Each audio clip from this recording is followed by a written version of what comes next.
Assalamualaikum warahmatullahi wabarakatuh. Waalaikumsalam warahmatullahi wabarakatuh. Teman-teman sekalian, insya Allah pagi ini kita akan menceritakan tentang kisah kasih yang terjalin antara guru di sini. Kebetulan itu teman saya. Jadi teman saya ini kebetulan akan melangsungkan pernikahan yang mana perjalanan pertemuan jodohnya itu sangat dramatis.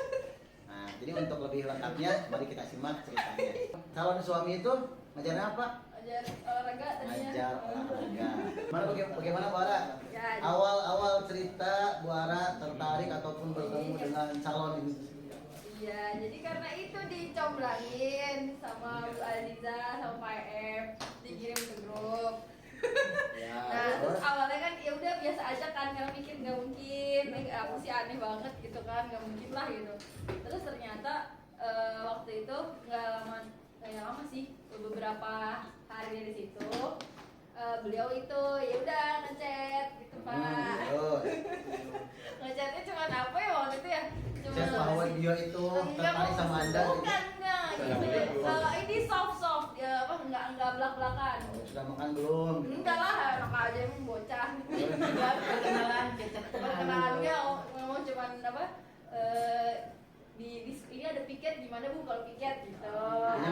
Berarti masih soft. Masih soft, ya Jadi soft, pendekatannya santuy gitu. Terus Karena merasa lebih cocok, lebih masuk nih obrolannya gitu sebenarnya.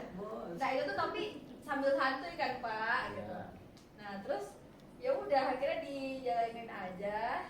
Terus ternyata ya udah diajak ketemu orang tua gitu. siapa yang ngajak duluan? Ya dia lah. Yang ngajak duluan Ya. untuk ke orang tua itu siapa? Bu Ara atau? Kayaknya. Oh jadi laki-laki berarti benar. Nah laki-laki yang benar itu memang ngajaknya serius dulu. Iya. Jadi tidak main-main. Ya, ketemu Jadi orang tua. yang ngajak duluan untuk serius itu berarti ini laki-laki. Gitunya. Ngajak ke rumah orang tuanya, terus saya kaget kan. Ke rumah orang tua dia atau ke orang tua Bu Ara? Ke rumah orang tua dia. Oh berarti Bu Ara mengenalkan ke orang tua G. Iya. Ternyata cocok, terus juga sama-sama, ya pokoknya sama seneng lah Iya. sama. Jadi intinya sama-sama masuk ya, Iya. sama-sama satu pemikiran itu memang luar biasa. Itu yang dicari karena yang namanya pernikahan itu bukan menyatukan dua insan tapi dua keluarga. Iya betul. Terus setelah itu, Terus tadi yang ngomong kan emang mau nikah tahun depan mau enggak gitu kan. Nah terus saya bilang oh serius gitu kan. Tapi tahun depannya ini kan di pertengahan gitu, maksudnya di pertengahan atau di akhir gitu. Iya nanti dah pokoknya masih ngomong iya pokoknya tahun depan gitu kan. oh jadi boleh dilamar dulu. Iya. Saya nggak tahu nih, makanya saya nggak tahu. Dilamar dulu Nggak lah. tahu ada Bu Ara tunangan. Ada. Nah, berarti kita baru tahu guys. Ternyata Bu Ara itu memang sebelumnya pernah tunangan dulu sebelum untuk dinikahi. Iya. Dikira saya tuh langsung dinikahin Bu Ara. Iya, ketemu dulu. Ada lamaran. Ada lamaran dulu. Ada pahit juga, maksudnya. Nah ini kayaknya guru-guru sih kayaknya nggak tahu dah. Ya, nggak tahu lah. Ini tahu nggak tahu guys? Nah, Nggak tahu lah ya. tapi kalau guru-guru mah nggak ada yang tahu ini. Nggak ada yang tahu. Guru umum kayaknya masih sebagian Oh, iya, kecil. mungkin kita. Masih sebagian kecil nih yang tahu. Oh jadi berarti Bu Ara tuh ada proses lamaran juga. Jadi awalnya kan diajak, ya udah tuh kayak diajak nikah gitu kan, ya udah aku bilang emang mau lamaran gitu. Ini lamaran nanti ya tanggal segini ya, tanggal 13 jadi langsung nebak tanggal itu dia. Terus Kayak 2 minggu doang dah. Ya udah, prosesnya itu. ya udah lamaran saya ketemu keluarga aja lah pokoknya bahasa gitu ya seadanya gitu kan. Ya udah ketemu dua keluarga, ketemu apa ada diri itu. Iya. Pegang cincin, biasalah gitu ya. Terus nentuin tanggalnya kapan. Nah, tadi saya pengen di setelah lebaran. Setelah puasa ya, setelah lebaran ya. Iya. Lebaran. Karena kan bulan Oktober kan maksudnya persiapannya harus kita takutnya mepet gitu kan. Nah, tapi dari pihak beliau ngajaknya sebelum puasa. Tuh, dimana sebelum puasa 2 Februari, jadi ditentukanlah Februari. Jadi saya agak kaget juga. Oh jadi yang meminta tangan duluan itu keluarga beliau. Keluarga beliau. Kalau keluarga saya ikut, keluarga mama saya nggak pernah nanyain, maksudnya mau tanggal berapa gitu enggak. Jadi ya udah sesiapnya aja, nggak pernah menodong. Benar. Gitu gitu kan. Ini pelajaran buat semuanya bahwa wanita yang bagus itu adalah yang tidak menentukan maharnya. Sebenarnya mah gitu.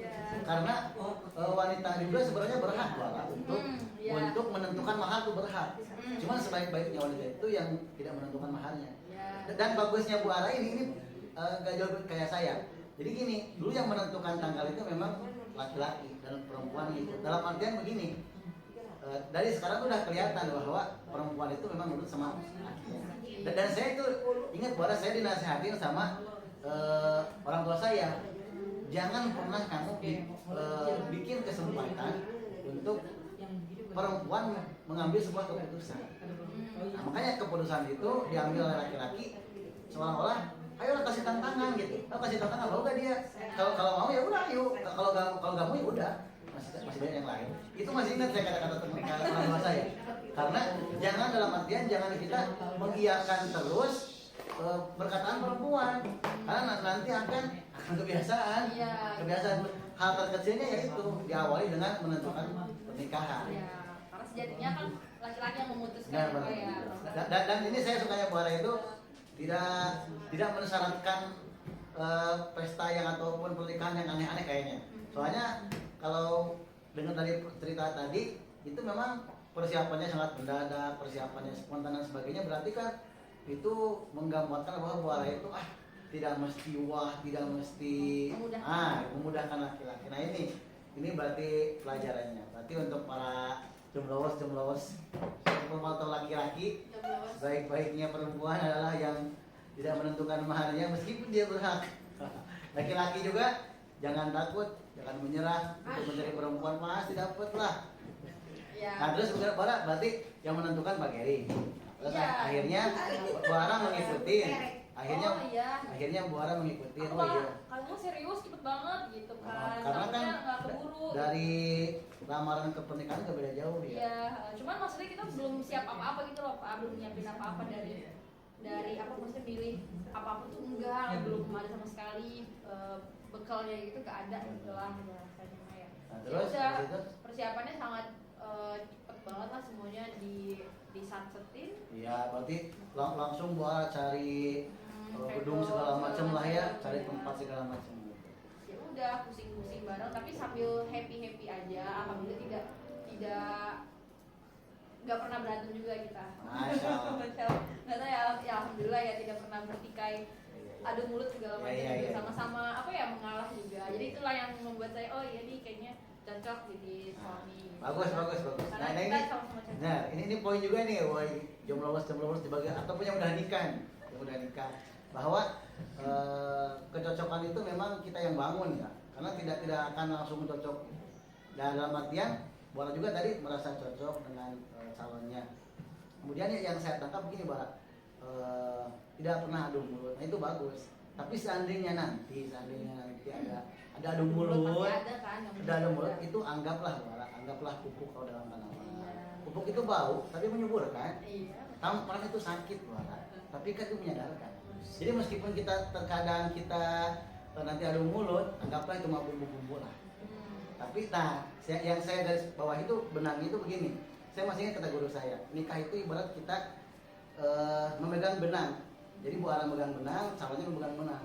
Kalau Bu Ara menarik benangnya, berarti yang calon laki-lakinya itu harus mengulur benangnya. Supaya apa? Supaya tidak putus. Kemudian kalau calonnya kalau Bu Ara lagi memegang benangnya, berarti calonnya yang mengulur. Dalam artian ketika Bu Ara lagi meninggi suaranya, berarti yang lagi menurun suaminya.